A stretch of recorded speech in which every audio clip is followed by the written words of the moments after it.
If you or someone you know has diabetes, you may have built up an extra supply of test strips and lancets. That's where we come in. We'll buy the supplies that you don't need and resell them to those in need to prevent waste. Help us make diabetes management more affordable. Visit us at teststripswithaz.com.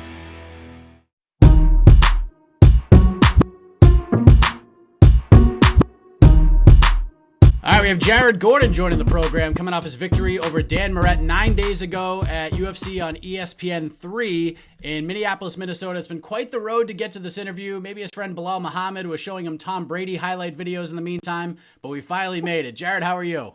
I'm doing well. How you doing? I'm doing great. Congratulations on the big victory. It was a hard-fought, gritty performance. Really fun fight to watch for sure from the outside looking in. A little over a week later, how does it all feel?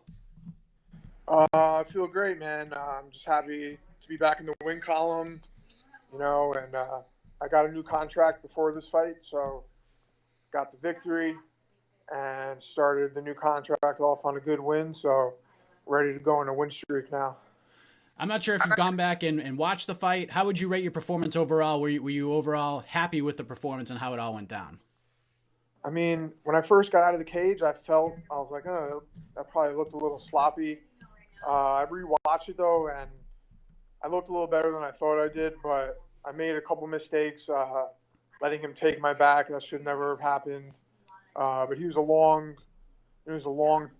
big opponent, and he's got like 8 submission wins out of his 13 wins. So that's his game, take people's backs and choke him out. But I was able to escape and do my ground and pound, which is my bread and butter, and it was a 30-27, 30-27, 29-28 win, so apparently I beat him up pretty good, but I obviously want to finish, and it was a little lackluster, I felt like, but I was able to get the job done, so I was definitely happy. And I think part of that, just watching the fight at home on my couch on the television, Dan obviously is a very tough guy. He's tough on the feet, he's tough on the ground. You mentioned his submission pedigree. You guys had some great scrambles and battles on the floor as well. Did anything he brought to the fight surprise you at all? Not really. I drilled all the escapes, the back escapes, the armbar escapes. I knew he was going to be throwing up submissions, and I definitely executed the game plan like I wanted to.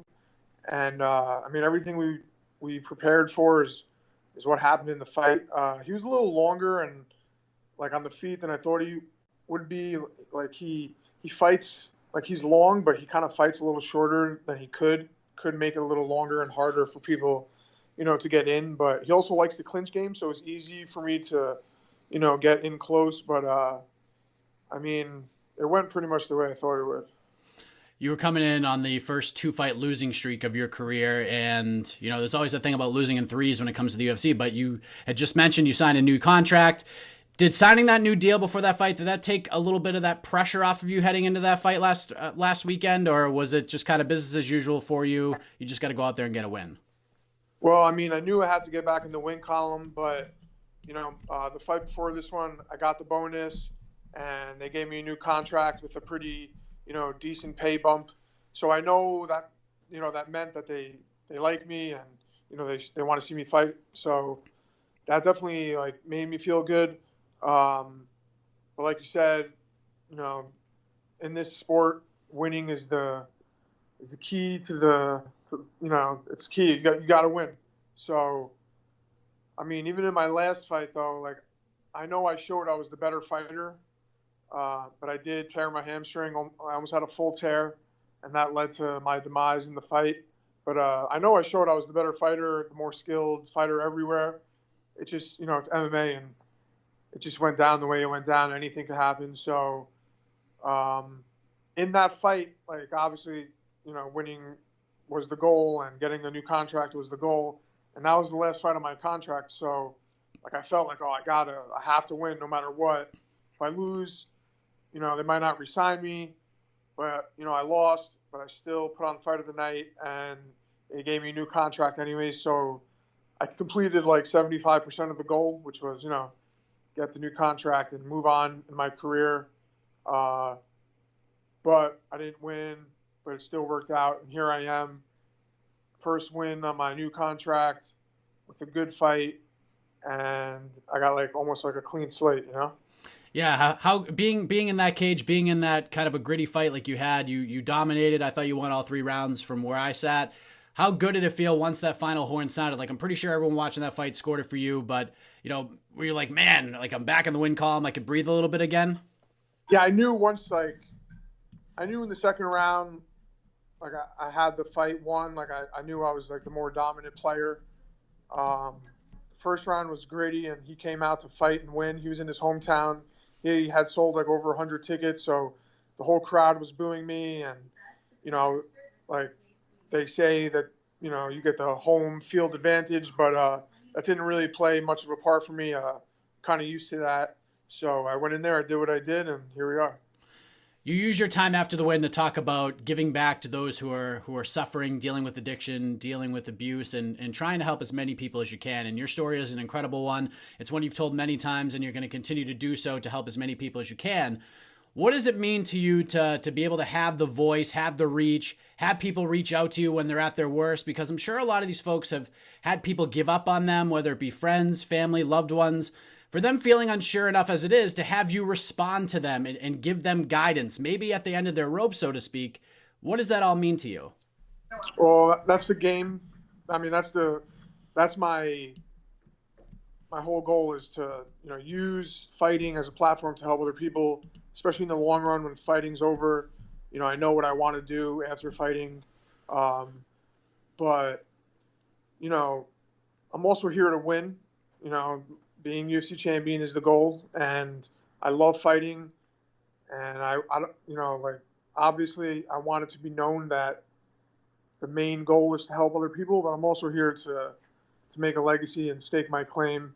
But that just goes hand in hand.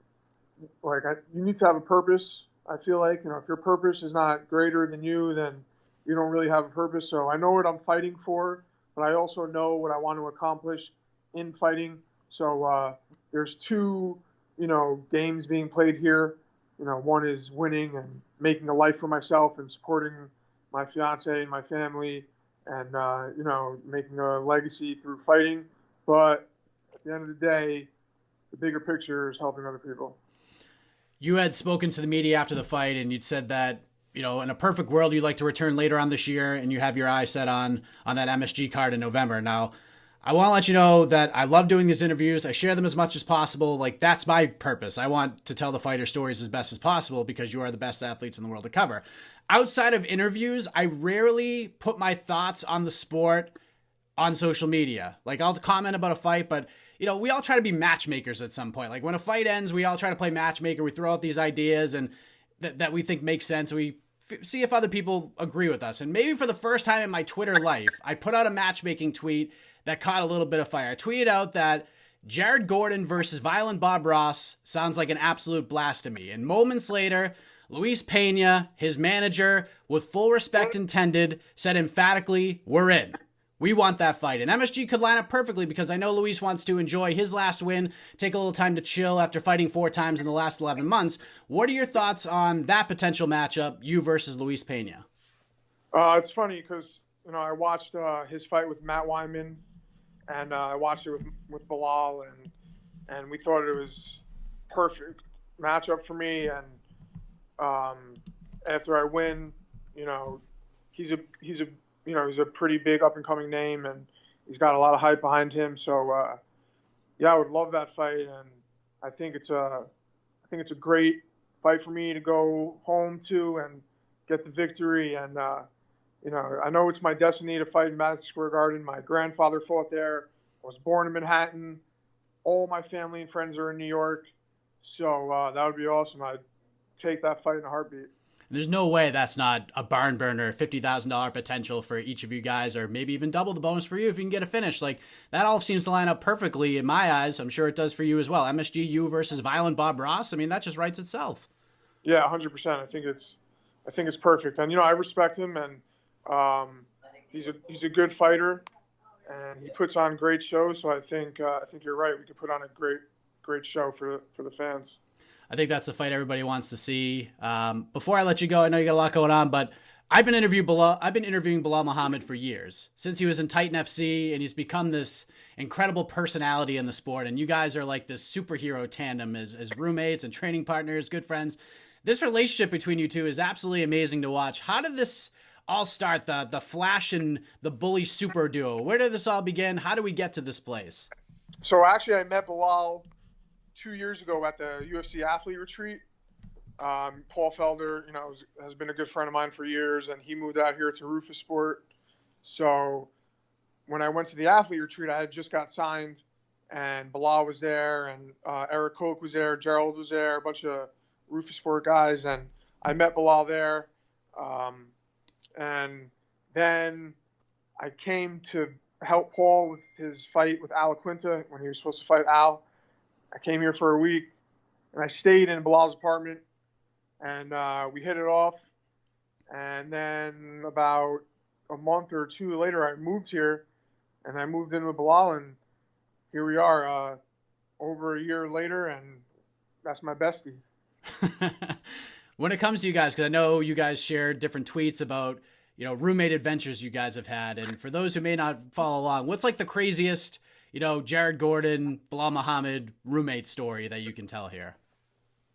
So, we don't really do much. Belal doesn't party. I'm sober, so that life is gone for me. But we just have like a lot of great laughs, and we've never had any like arguments. We don't argue about anything. We just like our kind of party is like getting some ice cream and like picking out, and really it's just like a match made in heaven. How does the fiance feel about this relationship between you and Belal? It's really funny because my fiance's here right now and Belal's here, so they're listening to this. She's jealous, but like. She says she's not, but I know how she really feels. She loves him, yeah. And it's just, it's perfect. And, I'm going to say this jokingly, but bros before hoes. Wow, you're a very bold man to say that. I know. She's shaking her head. I bet. Jared, thank you for the time, my man. I really appreciate it. Before we get out of here, let the folks know where to find and follow you on the web, social media, all that good stuff. I thought I saw some T-shirts available. Is that? Are you putting out some T-shirts? Well, I have a website, and it's basically just to order. So if anyone wants to go on my website, jaredflashgordon.com, go to the pro shop, and we have all sorts of things. We have mugs, T-shirts, sweaters, all sorts of things, hats, everything. So, I don't ever have it on hand. It's just to order, so go on there. But my Twitter is jflashgordonmma, Instagram jaredflashgordon, and that's it. Jared, thank you for the time. I really hope that the stars align to get that you versus Luis Pena fight at MSG. I think it's perfect matchmaking. It's a perfect time to have you on that card, and I'm really looking forward to it. Best of luck to you. Enjoy the rest of the summertime. We'll see you back in the octagon soon. All right, thanks, man. I appreciate it.